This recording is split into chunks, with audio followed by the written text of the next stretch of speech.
Discuss कर रहे हैं एग्जाम्पल नंबर 17 और ये एक अपने आप में बहुत ही ब्रांडेड क्वेश्चन है, इसको आप बहुत ध्यान से बनाएंगे।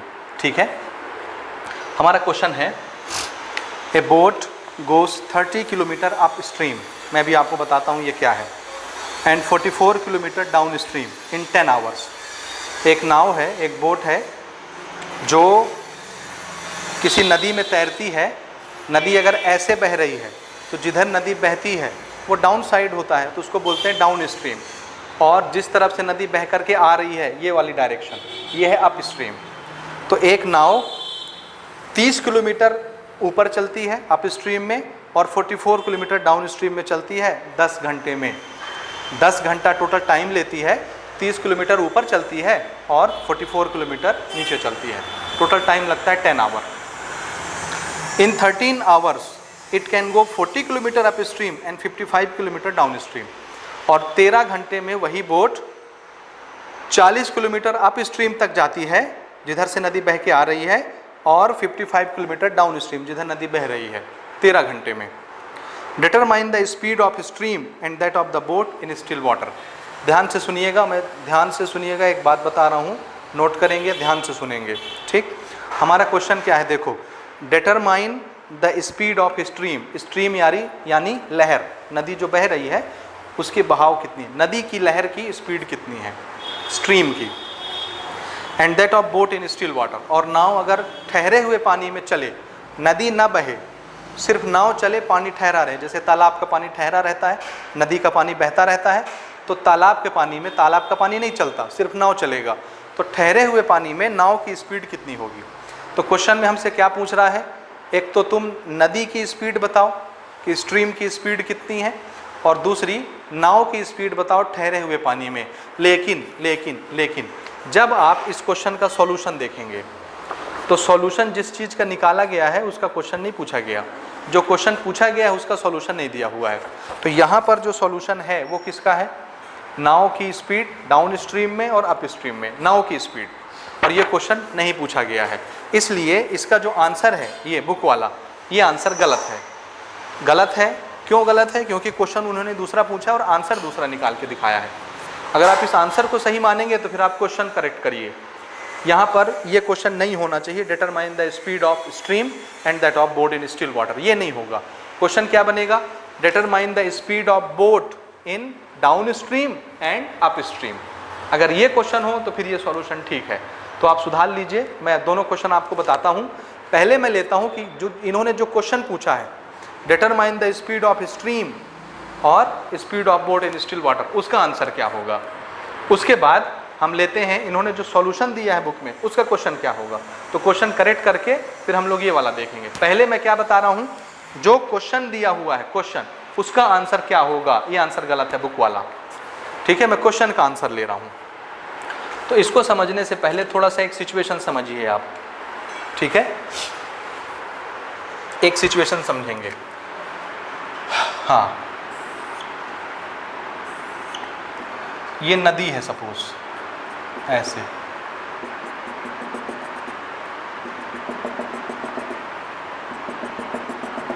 ये ठीक है, ये नदी हो गई, ठीक है ना। अब इसमें हमको नाव चलाना है। ये थोड़ा सा दिख नहीं रहा है, मैं इसको डार्क करता हूँ ब्लैक पेन से।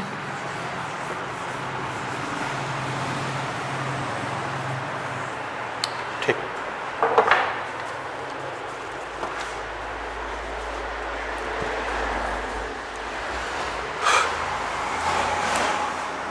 ध्यान से समझना इस क्वेश्चन को।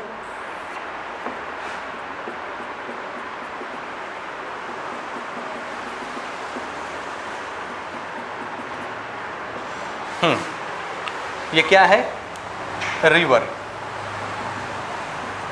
ठीक है, रिवर किधर से बह रही है, किधर जा रही है।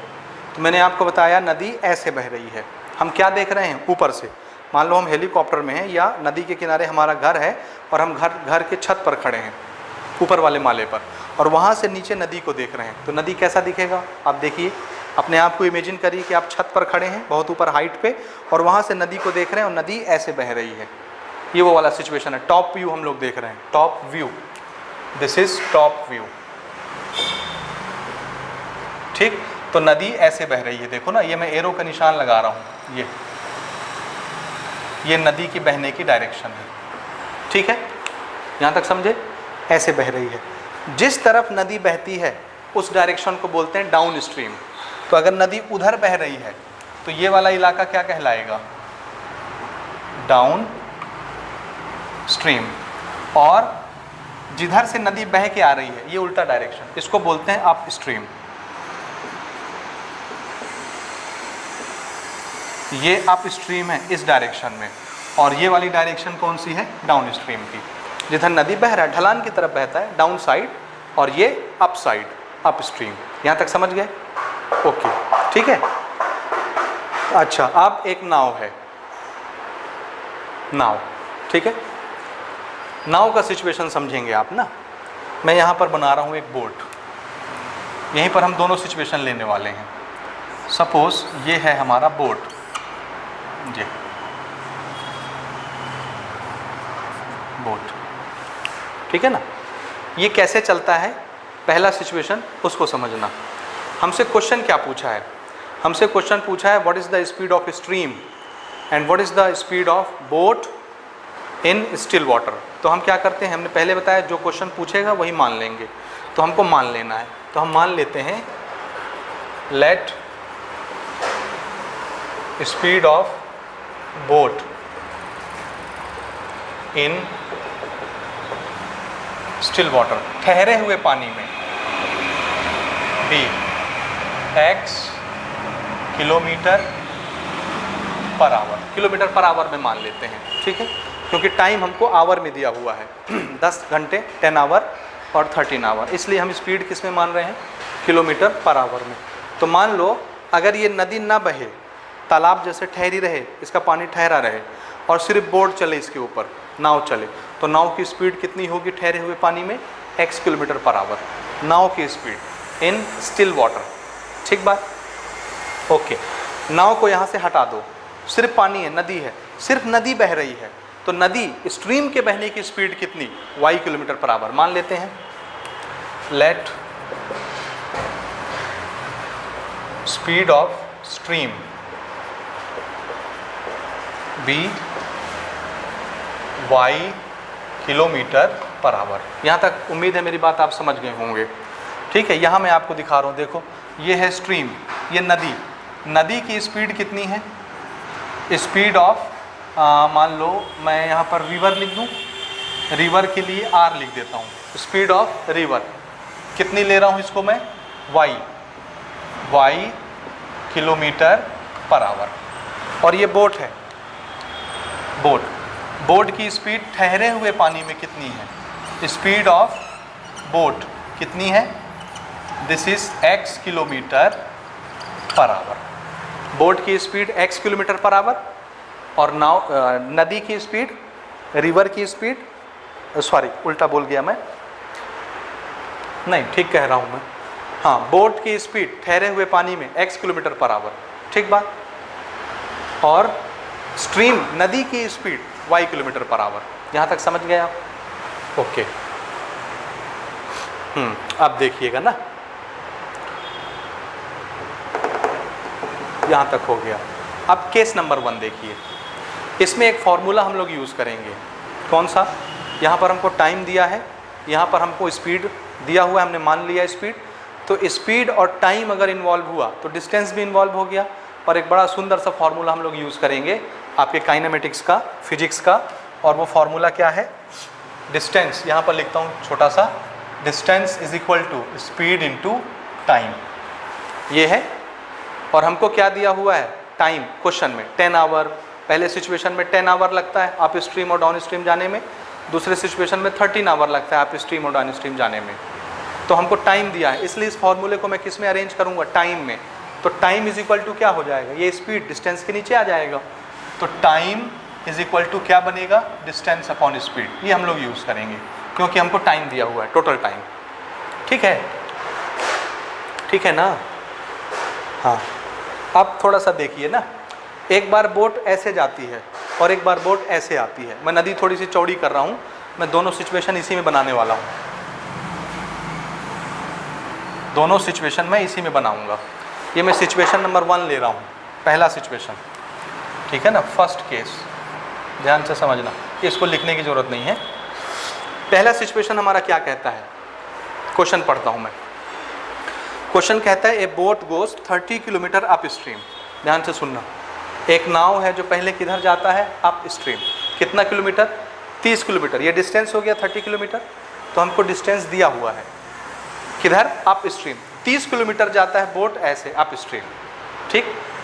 उसके बाद 44 किलोमीटर डाउन स्ट्रीम, और 44 किलोमीटर ये ऐसे चलता है डाउन स्ट्रीम, ठीक है ना, 44 किलोमीटर डाउन स्ट्रीम चलता है।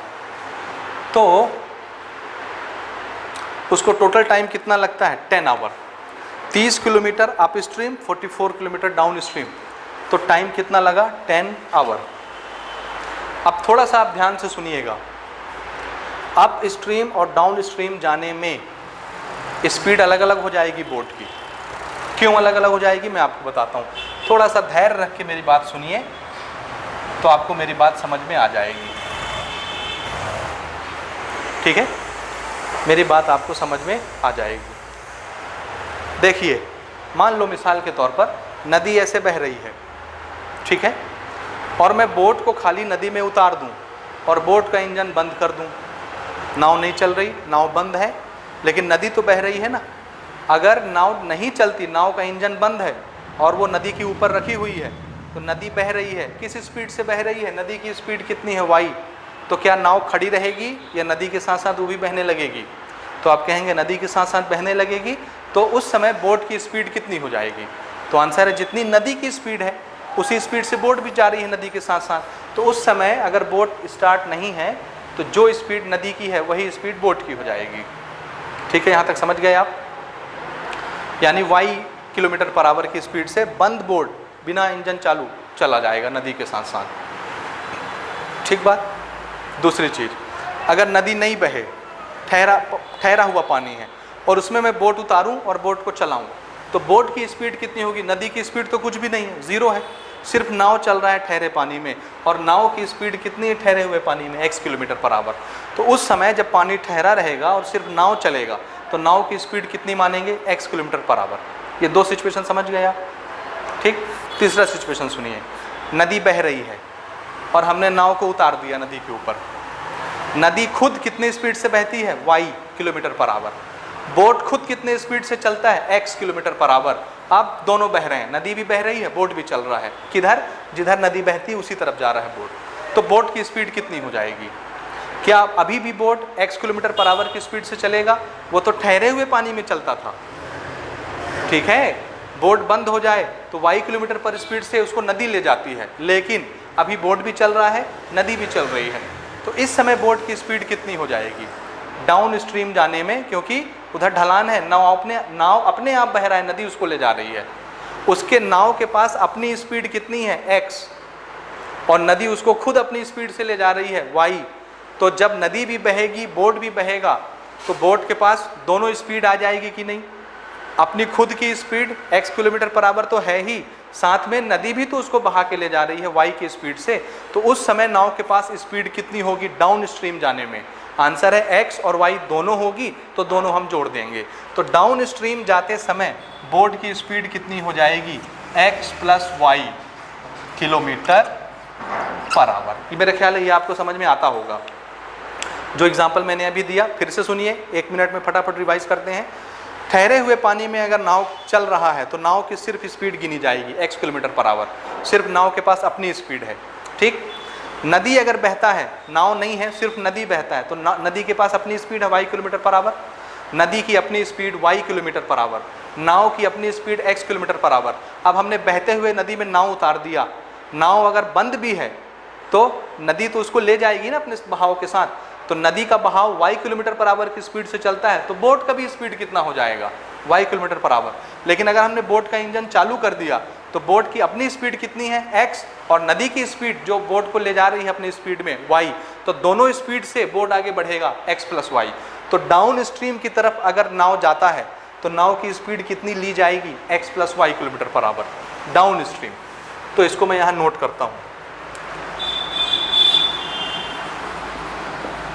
Speed of boat in downstream कितना x plus y kilometre per hour. ये समझ गए आप? अब दूसरा सिचुएशन समझिए। ठीक है, दूसरा सिचुएशन आपको समझना है। मान लो मैंने नाव को यहाँ पर रखा, ये दिस इज बोट, और इसको अब इधर चलना है, और ये कौन सी डायरेक्शन है? Up stream. नदी ऐसे बह रही है ऐसे, और नाव को उल्टा चल के आना है, नदी के बहाव के उल्टे डायरेक्शन में चलना है। अब नाव की स्पीड कितनी होगी ये आपको सोचना है। ठीक है, ये आपको सोचना है, और इसको सोचने के लिए मैं आपकी मदद करता हूँ। देखिए कैसे। मान लो नदी ऐसे बहती है, कितने स्पीड से नदी जा रही है? y किलोमीटर पर आवर की स्पीड से नदी बहती है। ठीक ठीक, मान लो मैंने नाव उतारा और नाव का इंजन बंद कर दिया, इंजन नहीं चल रहा नाव का। तो अब बताओ, अगर बोट का इंजन नहीं चल रहा, सिर्फ नदी ऐसे बह रही है, बोट बंद है, तो बोट किस स्पीड से आगे बढ़ेगा? क्या आगे बढ़ेगा या पीछे चला जाएगा? नदी उसको पीछे ले जाएगी। अगर नाव का इंजन बंद है और नदी का पानी ऐसे आ रहा है, तो बोट आगे बढ़ पाएगी क्या या पीछे चली जाएगी? तो आंसर है पीछे चली जाएगी, आगे नहीं बढ़ पाएगी। क्यों? क्योंकि लहर उसको फोर्स लगा के पीछे ले जाएगी। तो इस डायरेक्शन में कोई स्पीड नहीं होगी बोट के पास। ठीक बात। लेकिन अगर नदी का पानी ठहरा हुआ हो, न चले, और सिर्फ बोट चले, तो बोट के पास अपनी स्पीड कितनी होगी? x kilometre per hour. यहाँ तक समझ गए? अब सुनो, अब नदी बह रही है ऐसे और नाव को जाना है ऐसे। ठीक, नदी की स्पीड है y किलोमीटर पर आवर, नाव की स्पीड है x किलोमीटर पर आवर, और नाव को नदी के उल्टे डायरेक्शन में अप स्ट्रीम की तरफ बढ़ के जाना है। तो नाव को किस स्पीड से जाना पड़ेगा? पहली चीज़ ध्यान दीजिए, नाव अगर इधर जाने का इंटेंशन बनाता है तो नदी उसको ढकेल के पीछे ले जाना चाहती है y किलोमीटर पर आवर की स्पीड से, लेकिन नाव आगे किस स्पीड से बढ़ता है? x किलोमीटर पर आवर की स्पीड से बढ़ता है। ये रिलेटिव वेलोसिटी है। आप अगले साल 11वीं कक्षा में फिजिक्स में पढ़ेंगे, चैप्टर नंबर 3 में रिलेटिव वेलोसिटी, या हाँ चैप्टर 3 में पढ़ेंगे आप रिलेटिव वेलोसिटी। इसको मैं यहाँ नहीं समझाना चाहता क्योंकि ये वीडियो बहुत लंबा हो जाएगा और आपको फिर मज़ा नहीं आएगा। सिचुएशन थोड़ा सा एनालाइज करिए। सिर्फ मैं शॉर्टकट में आपको ये बता देता हूँ कि अगर नदी ऐसे बह रही है ऐसे और नाव ऐसे जाना चाहता है, तो नदी अपने स्पीड से नाव को पीछे ले जाना चाहेगी, और नाव के पास अगर स्पीड ज़्यादा होगी तभी नाव आगे बढ़ पाएगा, और नदी की स्पीड से अगर नाव की स्पीड कम हो गई तब तो नदी इसको ढकेल ले जाएगी, ये पीछे ही जाएगा, आगे नहीं आ पाएगा। तो नदी की स्पीड से नाव की स्पीड ज़्यादा होनी चाहिए, तब नाव ऊपर बढ़ पाएगा। ठीक है, किस स्पीड से बढ़ेगा? तो आंसर है y स्पीड से तो नदी इसको पीछे ढकेलती है, तो ये स्पीड तो पीछे ले जाने वाला है, इसको छोड़ दीजिए। तो सामने सिर्फ वो कितने स्पीड से बढ़ेगा? y x से बढ़ेगा जो उसकी अपनी स्पीड है, या उसमें से इस y को हमको हटाना पड़ेगा?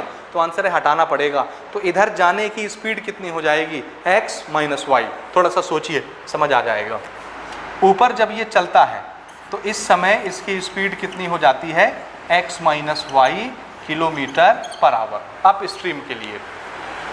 सोचिए, क्योंकि y तो उस तरफ ले जाने का काम कर रहा है, तो उसको हमको निकालना पड़ेगा। x देखिए देखिए देखिए, इधर से ये लगाया 10 न्यूटन फोर्स, 10 न्यूटन फोर्स नाव लगा रहा है उल्टी डायरेक्शन में जाने के लिए। इधर से नदी लगा रही है 7 न्यूटन का फोर्स, हाँ ठीक, इधर से नाव कितना लगा रहा है? 10 न्यूटन। नदी कितनी लगा रही है? 7 न्यूटन। तो 7 न्यूटन नदी लगा रही है नाव को पीछे ढकेलने के लिए। नाव के पास कितना है? 10 न्यूटन। तो 7 न्यूटन बैलेंस हो जाएंगे, एक दूसरे को कैंसिल कर देंगे। नाव के पास कितना बचेगा? Extra 3 Newton. उस 3 न्यूटन से वो आगे बढ़ेगा धीरे धीरे।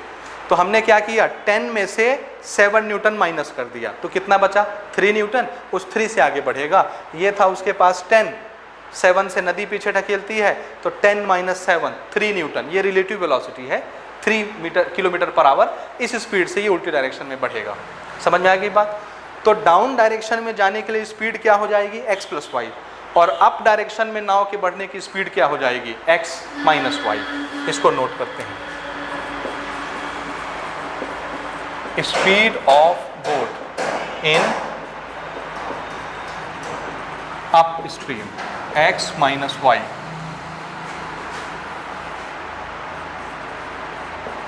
Kilometre per hour. ठीक है, दोनों स्पीड आ गई हमारे पास। अब देखो, हमारे पास नीचे जाने की स्पीड भी मिल गई, ऊपर जाने की स्पीड भी मिल गई। स्पीड मिल गया, हमारे पास टोटल टाइम है। और नीचे की तरफ नाव कितना जाता है पहले केस में वो भी हमको पता है, ऊपर की तरफ कितना डिस्टेंस कवर करता है, दोनों डिस्टेंस हमको पता है। हम दोनों सिचुएशन अब बनाने जा रहे हैं, ठीक है। अब मैं क्वेश्चन को फटाक से सॉल्व करने जा रहा हूँ अकॉर्डिंग टू क्वेश्चन। याद रखना हमको टाइम दिया, हम पूरे फॉर्मूले इसी पर सेट करेंगे सारी चीज़ें। अब देखना ना, अगर हमको टाइम निकालना है नीचे जाने में और ऊपर जाने में कितना लगेगा, हमारा क्वेश्चन क्या है, थोड़ा सा सुनिए क्वेश्चन और फटाफट इसको बनाते हैं।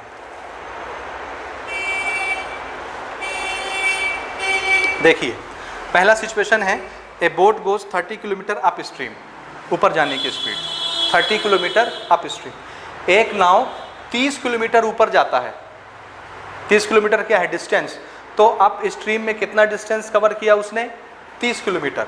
और अप स्ट्रीम जाने में स्पीड कितनी है नाव की, स्पीड कितनी होती है x माइनस वाई। कितना डिस्टेंस 30, स्पीड कितनी x माइनस वाई, तो टाइम कितना लगा 30 अपॉन x माइनस वाई।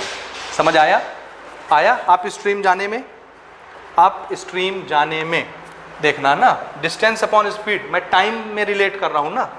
पहला अप स्ट्रीम जाने में, तो आप चाहें तो इसको ऐसे लिख सकते हैं, time taken for upstream plus time taken for downstream is equal to total time जो लगा। भैया 30 किलोमीटर ऊपर जाता है और 44 किलोमीटर नीचे जाता है, तो टोटल टाइम कितना लेता है 10 आवर। तो ऊपर जाने में जितना टाइम लगा और नीचे जाने में जितना टाइम लगा उसको मिला के टोटल टाइम 10 आवर लगेगा ना। हाँ ठीक है, तो दोनों मिला के क्या आ जाएगा, टोटल टाइम। अब देखो ना, टाइम का हम फॉर्मूला सेट करने वाले हैं। तो अप स्ट्रीम जाने में डिस्टेंस कितना कवर करता है 30 और स्पीड x माइनस वाई। तो डिस्टेंस अपॉन स्पीड ये क्या चीज़ बन गया, टाइम बन गया। देखो ना, डिस्टेंस अपॉन स्पीड क्या कहलाता है, टाइम। तो ऊपर जाने में उसको कितना टाइम लगा 30 upon x minus y hour, इतना टाइम लगा।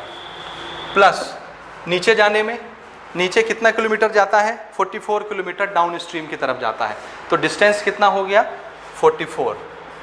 और नीचे जाने की स्पीड कितनी है x प्लस वाई। तो अगर मैं डिस्टेंस अपॉन स्पीड कर दूं, तो ये क्या बन जाएगा, दिस इज टाइम बन गया। और दोनों टोटल टाइम इसको कितना लगा 10 आवर, ये टाइम आ गया 10 आवर। ये बन गया हमारा पहला सिचुएशन, ठीक है। दूसरा सिचुएशन देखिए, अगला है इन 13 आवर। दूसरे केस में टोटल टाइम कितना लग रहा है ऊपर नीचे जाने में 13 घंटे 13 hour. It can go 40 kilometre upstream, ऊपर जाने में कितना टाइम लग रहा है, ऊपर जाने में कितना डिस्टेंस कवर किया 40 किलोमीटर, और ऊपर जाने की स्पीड कितनी है x माइनस वाई। तो डिस्टेंस अपॉन स्पीड करेंगे तो ये क्या बन जाएगा, ऊपर जाने वाला टाइम प्लस नीचे कितना जाता है 54 किलोमीटर डाउन स्ट्रीम, 55 है, तो ये हो गया 55 किलोमीटर। और नीचे जाने की स्पीड कितनी है x प्लस वाई। तो डिस्टेंस अपॉन स्पीड क्या बन गया, टाइम। तो ये नीचे जाने का टाइम, ये ऊपर जाने का टाइम। दूसरे केस में टोटल टाइम कितना लगा, ये लगा 13 आवर। ये बन गया 2 इक्वेशन, ठीक है। यही बनाने में हमको इतनी मेहनत करनी पड़ी। अब क्या करें, अब देखिए क्या करना है, ठीक है। हाँ, अब ऐसे सिचुएशन हम लोग सॉल्व नहीं कर सकते, क्यों, क्योंकि नीचे देखो x माइनस वाई आ गया, x प्लस वाई आ गया। तो इसको हम लोग थोड़ा सा छोटा करेंगे। छोटा कैसे करेंगे, इसको हमको लीनियर इक्वेशन के फॉर्मेट में बनाना है। ये तो नीचे आ रहा है वेरिएबल ना, वेरिएबल यहाँ ऊपर आना चाहिए था मल्टीप्लाई में। तो हम क्या करेंगे, 1 अपॉन एक्स माइनस वाई को कुछ मान लेंगे, 1 अपॉन एक्स प्लस वाई को कुछ मान लेंगे। यहाँ भी ये 40 छोड़ दो, तो इसके अलावा क्या बचा, 1 अपॉन एक्स माइनस वाई, 55 छोड़ दो, 1 अपॉन एक्स प्लस वाई। तो इनको कुछ मान लेते हैं। देखो, let 1 upon x minus y is equal to u मान लिया मैंने, और 1 अपॉन एक्स प्लस वाई को v मान रहा हूँ, v। तो देखो ये इक्वेशन कैसे छोटा हो जाएगा, 30 into 1 upon x minus y को क्या लिख लेना है, u। तो ये इक्वेशन क्या बन गया, 30u प्लस 44 v, क्यों v? 1/x+y को क्या मान लेना है? v। तो हम 44 के साथ 1/x+y को क्या लिख दिए? v। ये v बन गया इज इक्वल टू 10। ठीक है, ये बन गया हमारा इक्वेशन नंबर 1। ऐसे ही इसमें कर लो, this is 40u plus 55v is equal to 13, equation number 2। ये दो इक्वेशन बन गए और अब इसको सॉल्व करना आप जानते हैं। यहाँ तक वीडियो को पॉज करिए और इसको नोट करिए। यहाँ तक हो गया इक्वेशन। अब मैं इसको सॉल्व करता हूँ क्रॉस मल्टीप्लिकेशन के मेथड से, क्योंकि ये वाला मेथड भी थोड़ा सा हम लोग यूज़ कर लें एक आध क्वेश्चन में, ताकि आपको इसकी भी प्रैक्टिस हो जाए। एलिमिनेशन और सब्स्टिट्यूशन तो हमने खूब प्रैक्टिस कर लिया, ये एक मेथड और हम प्रैक्टिस कर लेते हैं। आप चाहें तो इसको एलिमिनेशन से या सब्स्टिट्यूशन से बना सकते हैं, थोड़ा सा मल्टीप्लिकेशन बड़ा छोटा हो जाएगा और क्या होगा। ईजिली आप कर सकते हैं, दोनों मेथड आपने सीख लिए। मैं एक और आपको बता देता हूँ क्रॉस मल्टीप्लिकेशन से ये कैसे बनेगा। ठीक है, तो हमको क्या करना है, यहाँ वेरिएबल क्या है? u और v। तो देखो क्रॉस मल्टीप्लिकेशन के मेथड हमने शुरू में डिस्कस किए हैं। This is what, u upon formula क्या होता था? bc माइनस bc, ठीक, is equal to v upon ca minus ca is equal to 1 upon ab minus ab। अब सिर्फ यहाँ क्या करना है, 1 2 2 1 1 2 2 1 1 2 2 1, सब में वही चीज़ हम पुट करेंगे। पुट करिए 1 2 2 1 1 2 2 1 1 2 2 1। ठीक है, देखो दिस इज़ 1 2 2 1 1 2 2 1 1 2 2 1। आप पुट करते हैं, देखना फटाफट बनता जाएगा। ये प्रैक्टिस भी हो जाएगी इसकी और क्वेश्चन भी हमारा बन जाएगा। आप चाहें तो दूसरे मेथड से भी बना लो। यहाँ पर देखो ये क्या है, a1 b1 c1 लेकिन इस c1 को हमको इस पार रख लेना चाहिए।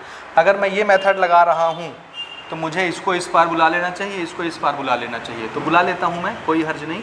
उधर ये प्लस में था, इधर माइनस में हो जाएगा और ये उस पार इक्वल।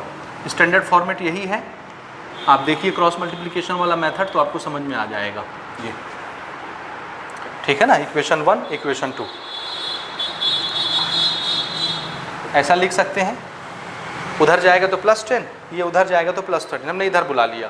ये स्टैंडर्ड फॉर्मेट है, a1x plus b1y plus c1 is equal to 0। This is standard, हमने शुरू में बात किया था लीनियर इक्वेशन इन 2 वेरिएबल के लिए। आप देखो ना, b1 c2 मल्टीप्लाई करना है। b1 कौन है? ये। c2 कौन है? ये।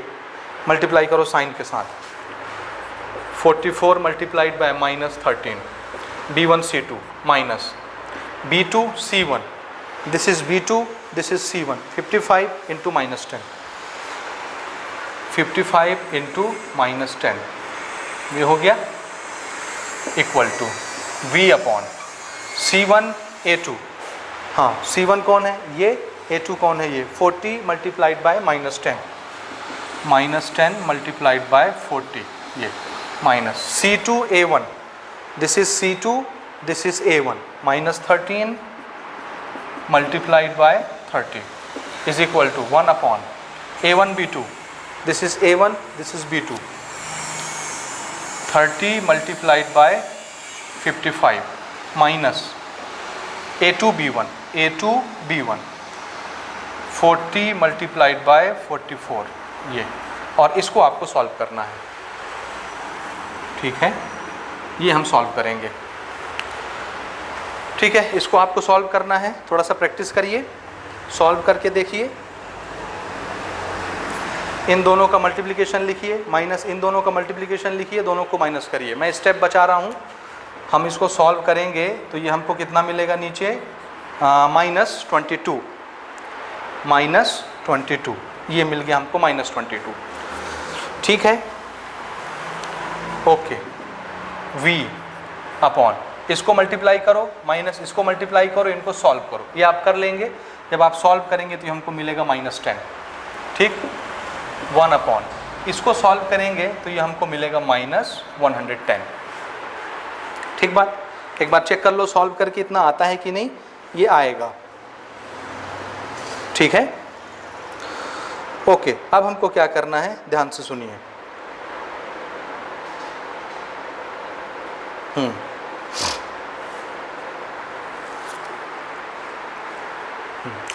अब इसको एक बार इससे कंपेयर करेंगे, एक बार इसको इससे कंपेयर करेंगे, u और v की वैल्यू निकाल लेंगे। तो देखो u upon -22 is equal to 1 upon -110, ये माइनस माइनस तो कैंसिल हो गया, ये 22 उधर चला जाएगा, ठीक है। 22 उस तरफ क्रॉस मल्टीप्लाई कर लो तो 22 उधर जा कर के क्या बनेगा, ऊपर चला जाएगा। दिस इज, ऐसे लिख देता हूँ इसको मैं, u is equal to 22 upon 110, और ये जब कटेगा तो कितना आ जाएगा 1/5, तो u इज इक्वल टू कितना आ गया 1/5, ठीक है। u is equal to 1/5। इसी तरह से इन दोनों को कंपेयर करेंगे, v upon -10 is equal to 1 upon -110, minus minus तो कैंसिल हो गया, v is equal to 10 upon 110, तो ये कितना आ गया 1/11, यानी v इज इक्वल टू कितना आ गया 1/11। लेकिन u और v हमारे आंसर नहीं है, क्यों?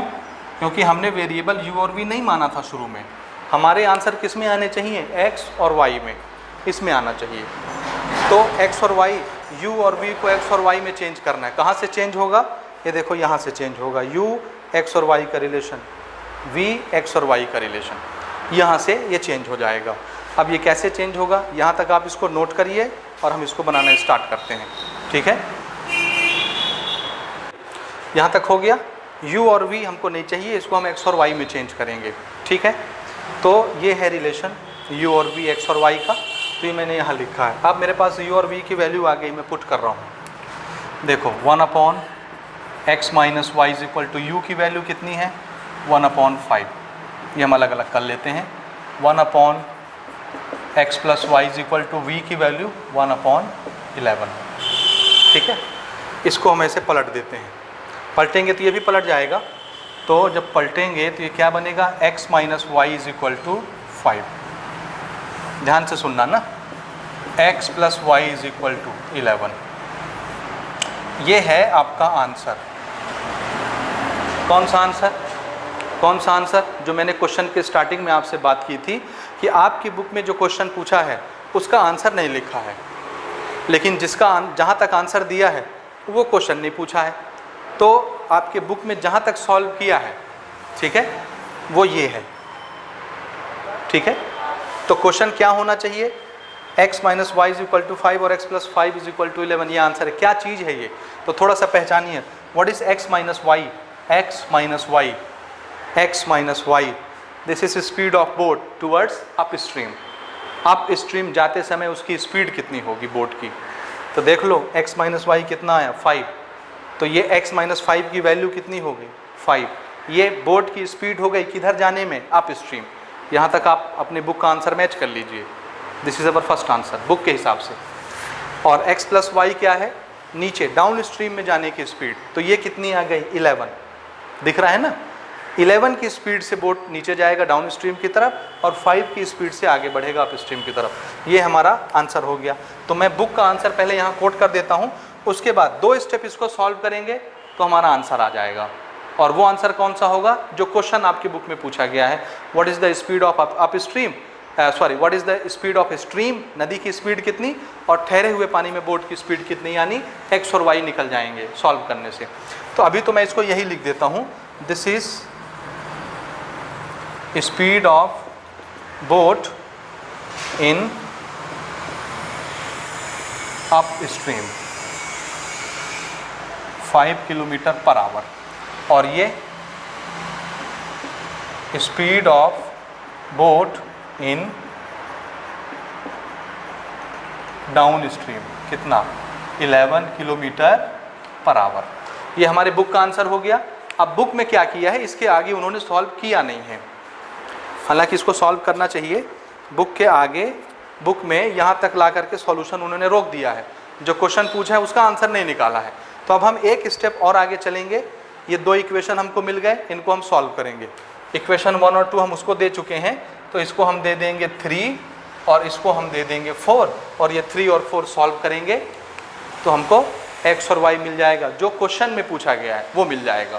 तो यहाँ तक आप नोट करिए, जस्ट 2 मिनट और लगेंगे, वीडियो थोड़ा सा लंबा हो गया इस क्वेश्चन को समझाने के पीछे, क्योंकि ये क्वेश्चन है ही इतना इंपॉर्टेंट कि इसको मुझे समझाना ही पड़ा। ठीक है, नोट करें और हम लोग एक्स और वाई निकालते हैं। हमको इक्वेशन 3 और इक्वेशन 4 ये मिले हैं, चलिए सॉल्व करते हैं। देखिए किसको डिलीट करना चाहेंगे, y डिलीट कर दें, एलिमिनेशन मेथड से बना लेते हैं। इसका कोफिशिएंट 1 है, इसका कोफिशिएंट 1 है, साइन उल्टे हैं पहले से, तो क्या करना है, दोनों को ऐड करना है।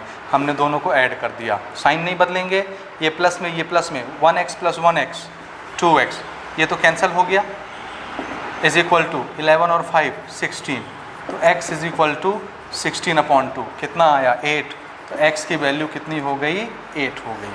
And what is x? x is speed of boat in still water, ठहरे हुए पानी में नाव की स्पीड कितनी, 8 km/h। x की वैल्यू उठा के कहीं भी रख दो, इक्वेशन 3 में 4 में, या यहाँ मैंने बनाया था लेकिन वो तो u और v का था, उसमें नहीं आएगा।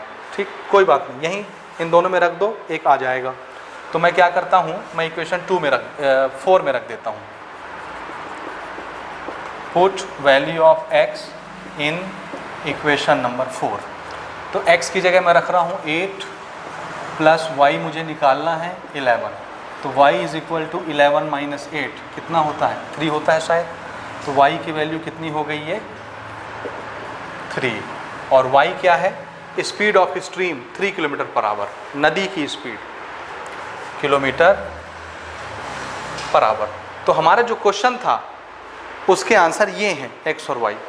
बुक में जहाँ तक सॉल्व किया है वो क्वेश्चन का आंसर नहीं है, लेकिन वो किस चीज़ का आंसर है, इसका। बोट जब डाउन स्ट्रीम में चलता है तो कितनी स्पीड, और बोट की अप स्ट्रीम जाने की स्पीड, ये वो वाले आंसर थे। ठीक है, तो हमारा फाइनल कंक्लूजन आंसर क्या निकला, speed of boat in still water कितना, 8 km/h, 8 km/h। और दूसरा स्पीड ऑफ स्ट्रीम, ये कितना आया 3 km/h। ये हमारे आंसर हैं। ठीक है, तो थोड़ा सा सुधार लेंगे, क्वेश्चन सुधारना चाहो तो सुधार लो या मत सुधारो, सॉल्यूशन उन्होंने आधा किया है, पूरा नहीं किया है, तो हमने इसको पूरा कर लिया, ये हमारा आंसर है। तो नोट करिए, ये हमारे सारे एग्जाम्पल हो गए एक्सरसाइज 2 से पहले। अब हम लोग स्टार्ट करेंगे एक्सरसाइज नंबर 2 और आप फटाफट उसको बनाएंगे।